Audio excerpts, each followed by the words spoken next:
एक मशहूर कवि ने बहुत सीधी बात कही थी। अगर कोई आपको ध्यान से सुन ले तो उसमें आपके कहने का गौरव नहीं, उसके सुनने का बड़प्पन होता है। और शायद यही वजह है कि आज हम सब खुद को बहुत छोटा महसूस कर रहे हैं, क्योंकि हम बोल तो बहुत रहे हैं पर सुनने वाले धीरे धीरे खत्म हो रहे हैं। हम एक ऐसे समय में जी रहे हैं जहां हर किसी के पास कहने के लिए बहुत कुछ है पर समझने की फुर्सत नहीं। हर किसी के पास एक राय है, इतनी पक्की राय कि उसमें संशय के लिए 1 मिलीमीटर की जगह नहीं बची। हम तय करके बैठे हैं कि सच क्या है, और जो हमारे सच से अलग बोले या तो वो बिक चुका है या देशद्रोही है या मूर्ख है। बीच का आदमी आज सबसे ज़्यादा अकेला है। पढ़ने से डर क्यों लगता है? मुझे लगता है हमारी पीढ़ी को पढ़ने से डर लगने लगा है। क्यों? क्योंकि पढ़ना अकेले का काम है। वहाँ कोई फिल्टर नहीं होता, कोई लाइक नहीं, कोई तालियां नहीं। पढ़ते वक्त आप खुद से झूठ नहीं बोल सकते। जब आप पढ़ते हैं तो किताब आईना बन जाती है, और आईना हमेशा असहज करता है।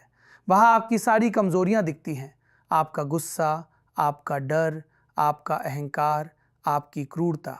इसलिए हम रील देखते हैं, वीडियो देखते हैं, शॉर्ट्स देखते हैं, क्योंकि वहाँ हम सिर्फ उपभोक्ता होते हैं, जिम्मेदार इंसान नहीं। हम क्यों इतना गुस्से में हैं? आज हर कोई थोड़ा गुस्से में है। कोई अपने माता पिता से, कोई अपने करियर से, कोई अपने शरीर से, कोई अपने देश से, और सबसे ज़्यादा खुद से। हमारे ऊपर सिर्फ वायुमंडल का दबाव नहीं है, हमारे ऊपर तुलना का दबाव है। कितने फॉलोअर्स, कौन सी ब्रांड की शर्ट, कौन सा फ़ोन, कौन सी नौकरी, और अगर इनमें से कुछ नहीं हुआ तो हम खुद को नाकाम मान लेते हैं। पढ़ना क्या करता है? पढ़ना आपको शांत नहीं करता, पढ़ना आपको ईमानदार करता है।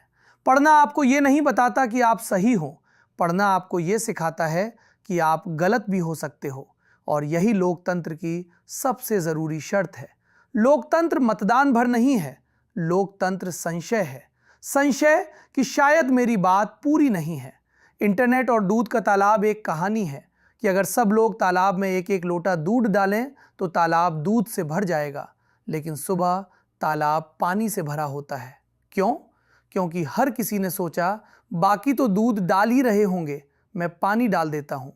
आज इंटरनेट पर यही हो रहा है। सब रिप्रोड्यूस कर रहे हैं, कोई ऑब्जर्व नहीं कर रहा, कोई 5 दिन खुद जाकर देख नहीं रहा। सब पहले से बनी राय कॉपी पेस्ट कर रहे हैं। पढ़ना सत्ता से आज़ादी है। जब आप किताब उठाते हैं तो कोई सरकार आपकी निगरानी नहीं कर रही होती, कोई एल्गोरिदम आपको ये नहीं बता रहा कि अगला पन्ना क्या होना चाहिए। पढ़ना सबसे शांत किस्म की क्रांति है। कोई नारा नहीं, कोई झंडा नहीं, लेकिन असर गहरा होता है। पढ़ना करुणा सिखाता है। जब आप पढ़ते हैं तो आप दूसरों का मजाक कम उड़ाते हैं, आप बूढ़ों से थोड़ा नरमी से बात करते हैं, आप बच्चों को थोड़ा ज़्यादा धैर्य से सुनते हैं, और सबसे ज़रूरी, आप खुद को माफ़ करना सीखते हैं।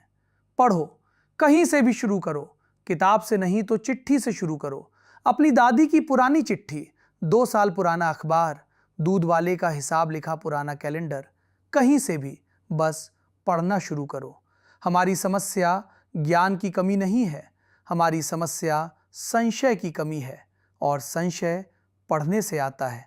पढ़ो ताकि डर कम लगे, पढ़ो ताकि गुस्सा कम हो, पढ़ो ताकि इंसान बचे रहें, क्योंकि जो नहीं पढ़ता वो बहुत आसानी से भीड़ का हिस्सा बन जाता है, और जो पढ़ता है वो अक्सर अकेला होता है, लेकिन वही इतिहास बदलता है।